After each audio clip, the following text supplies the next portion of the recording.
hello' guys বহুত দিন পিছত আকৌ এটা ভিডিঅ' লৈ আপোনালোকক স্বাগতম জনাইছোঁ আৰু ৰাতি অকণমান নাৰিকলৰ লাড়ু বনালোঁ আৰু পিছদিনা আমাৰ ওচৰৰ ল'ৰাকেইজনে মিলি লটাৰীখন পাতিছিলে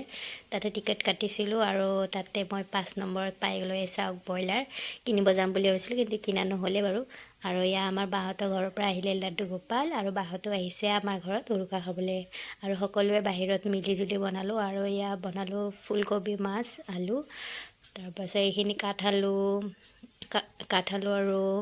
মাহৰ দালি আৰু এইখিনি হ'ল চিকেন ফ্ৰাই আৰু এইখিনি হ'ল মাছৰ তেল আৰু এইখিনি মিক্স ভাজি আৰু সকলোৱে আমি মিলিজুলি উৰুকাটো ঘৰৰ মানুহ মিলি পেলাই সকলোৱে একেলগে খালোঁ আৰু তাৰ পিছদিনা আছিলে মেজি জ্বলোৱা পৰ্বটো আৰু মেজিটো ইমান পটককৈ গাইজ জ্বলি গৈছে আমি মেজিৰ ওচৰত থাকিব লাগে কিন্তু আমি মেজিতকৈ চাওকচোন কিমান দূৰত আছোঁ আৰু তাৰপিছত আমাৰ জুবিন দাৰ কিন্তু বহুত মনত পৰি আছে সেইকাৰণে